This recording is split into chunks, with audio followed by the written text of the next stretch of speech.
Hello everyone and welcome to the Free Range Diva. So today we're going to be talking about sugar and detoxing for sugar. I wanted to talk about this because I actually did it a few years ago. It took 2 weeks. I went off sugar for 2 weeks, and I wanted to share that experience and share with you a few tips and things that helped me to really reduce cravings over that 2-week period.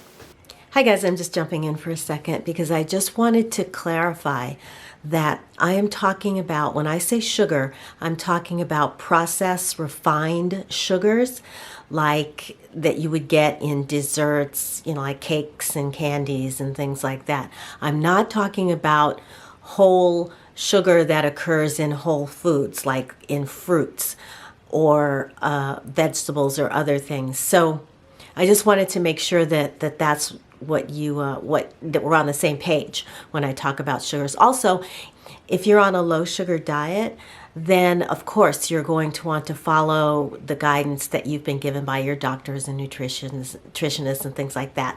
That really isn't what I'm talking about. I'm talking about getting rid of that processed sugar in order to control your sugar cravings. Okay, back to the video. As a result, my relationship with sugar changed, and I was freed from craving. I was able to be satisfied at the end of a meal without thinking that I needed a little something extra. So if you're in a similar situation, if you've wanted to try a sugar detox and you weren't sure how to do it, or if you have done it and you are interested to see what I did, then just keep watching. So the purpose of a detox is to train your taste buds to become more sensitized to the taste of sweet.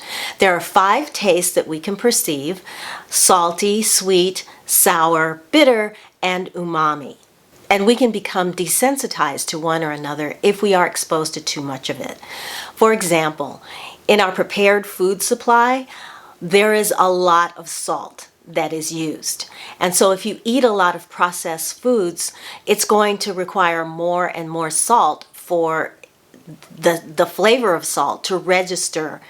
Foods that are whole foods that are lightly salted are going to taste bland because we're used to getting a lot of salt with a very little taste impact. Once you begin preparing your own foods, whole foods, you will become used to the natural taste of foods with much less salt needed. The same thing is true of sugar. The difference is that salt is a required mineral that has nutritional value. Sugar does not. So the first thing you're going to want to do is really sit down and acknowledge the source of your cravings. Is it emotional? Is it nutritional? Is it textural? Emotional cravings come from the head as opposed to the stomach.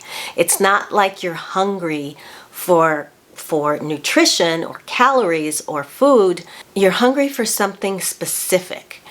And you tend to eat more than you mean to eat. Like if you're sitting down watching a movie and you're mindlessly eating whatever it is in front of you, that's an emotional craving. Chronic stress can trigger emotional cravings. So if it's something that you know that is part of your eating pattern, talk to your doctor, get a referral to a professional that can really help you get a handle on your triggers. Nutritional cravings are what happens when you've eaten a meal, you're full, but you're not satisfied. You still want just a little something more. And by eating a very nutrient-dense diet with a lot of healthy fats, that can help you get control of nutritional cravings. One that I did not know that I had was I had a nutritional craving for eggs. And once I started eating eggs on a regular basis through the week, I could tell that something that I needed had been fulfilled. And then textural cravings. This is kind of my downfall. I like crunchy. You can also be someone who likes the mouthfeel of creamy. People who are attracted to things like ice cream. tend to fall into that category. Me, I just wanted something to chomp on, to chew on. So that, just knowing that, helped me figure out what kind of snacks I needed to incorporate to satisfy that craving. So I might want a hard cookie after a meal to satisfy, or something chewy to satisfy. Like one of my worst cravings was for a combo of dried pineapple and cashews. That would, because it satisfied the chewy, the salty, and the sweet.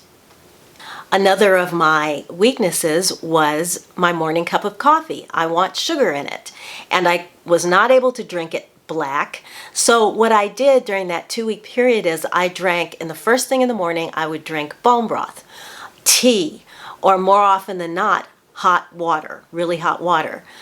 And that would at least get me past that need for the sugar hit first thing in the morning. So let's talk about foods that can help you satisfy these cravings that are not sugar. My number one go-to default food during that 2 weeks was applesauce. Now, as it turned out, I had a cold at the time, so I really wasn't craving a lot of food, but applesauce, I had to have it like 3-4 times a day. And by day 3, I noticed that when I ate like regular food, I wasn't really craving sugar. So to break the habit of having sugar after dinners or lunches or whatever, I would have applesauce. I love it cold, especially in the summertime, but I also like to warm it up in the microwave and put some cinnamon on it, especially during this time of year, and have that after dinner. It's just very satisfying. It gives you a little bit of sweet. And like I said, I leaned on it really, really heavily, especially during those first 3 or 4 days. If you're enjoying this so far and you'd like to see more like this, then hit that subscription button and you won't miss my next video. So the next thing I want to talk about is creamy soups. Tomato soup, butternut squash, pumpkin, soups that have fat added in, soups that you make yourself, because this kind of thing, which if you can find something like this that has no sugar, this is exactly what I'm talking about. This is like a tomato and roasted pepper soup, but this does have cane sugar in it. So it's better if you can just make it yourself. With your own ingredients. You can add full-fat dairy in there, like yogurt or cream or half and half. You can add coconut milk, full-fat coconut milk or almond milk to give you that creamy feel. So you get your nutritional craving satisfied by the vegetables and the healthy fat that you add into it. And you can cook in beans, puree them, add a little cream to them, mushrooms. As long as you make it yourself, then you know what's going in it and you know that you're not going to add sugar to it. Spices, you can add all kinds of spices, including, if you want a little sweetness, add a little balsamic vinegar. But you will find that especially at that snack time when you would normally be craving, having something like that is just so satisfying. So if you just have to have some sort of dessert product after dinner, baking fruit, baked apples, pears, stone fruits like peaches, cherries, and plums. These can give you, because the cooking them concentrates the sweet flavor. So what you're seeing here, I baked pears with a little bit of apple juice and butter, covered it and let it go at like a moderate oven, 350, 375 for maybe half an hour, 45 minutes until it's bubbly. And you can tell by the way it smells that it's good, that it's ready to go. That I seasoned with a little bit of cardamom, but you don't have to. You can bake apples and season them with cinnamon or nutmeg. But again, just the fruit, just some sort of liquid that will help it along. I like apple juice, like I said. And then it will start to release its own juices and its own liquid, and it's so good. I get so excited when I'm talking about food, but it's just one of my favorite things. Sugar detox or not, I just love it. Love it. If you have a crunchy craving like I do, crunchy textural kind of craving, check out, there are crackers that are keto crackers, almond crackers, things that don't have sugar, chips that are made out of whole grains, again, that don't have sugar. Think gluten-free, think seeds, nuts. I mean, I have a cracker that I make myself out of almond flour. It's a sesame seed cracker, and it is to die for. So don't feel like you have to bake crackers unless you really want to. If so, I'll share that recipe with you. Let me know. But you can find them at your grocer. Now there are a lot of healthy, sugar-free, crunchy substitute. And of course, sunflower seeds, nuts, go crazy. Because you're also getting, again, when you're dealing with seeds and nuts, you're getting the healthy fats that you need that will calm those cravings down. So I find when I have nuts, I don't feel like I need to sit down and eat a bag of nuts. A handful is plenty. It's more than enough, satisfies the craving and any hunger that I might have. And then if you do have emotional cravings and you love chocolate, try dark chocolate. There are a couple of brands that make 100% cacao bars. One of them is Lindt.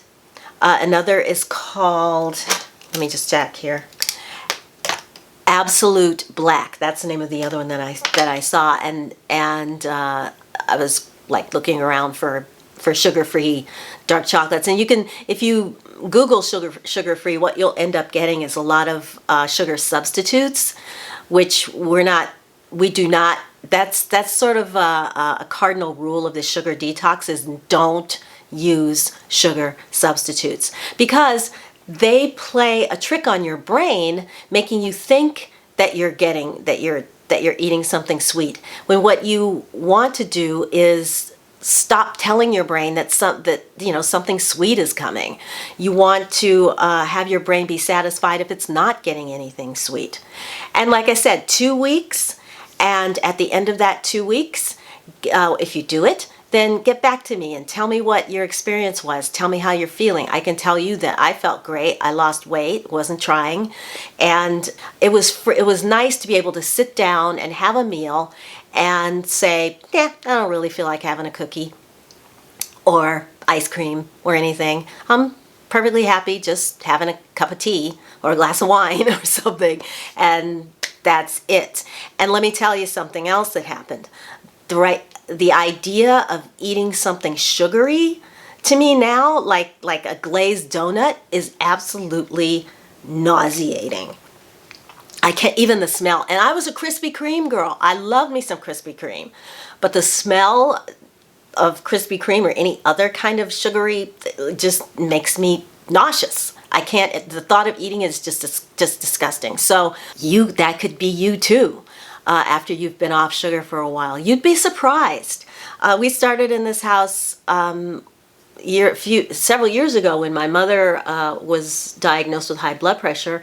We cut back on salt, way back on salt. And it was amazing. I mean, it was much easier than I thought it would be. And getting off sugar can be easier too. Hopefully, these tips will help. Oh, and one more thing I want to warn you about during your 2-week detox period. Stay away from dried fruit and sweet potatoes, because in my experience, those two foods can trigger cravings, can trigger sugar cravings. If you're going to have something like a sweet potato, have it with savory spices like garlic and paprika, cumin, to really cut it's not the amount of sugar, it's the perception of sugar that happens when you eat it.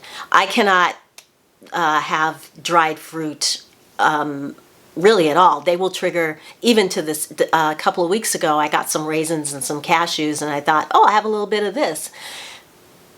Yeah, a little bit became a lot really quickly, and it became like a 3 or 4 day binge. And so now I know sugar, dried fruit especially, once you've detoxed from sugar, small amounts, but while you're trying to detox, just don't do it. It's just not worth it.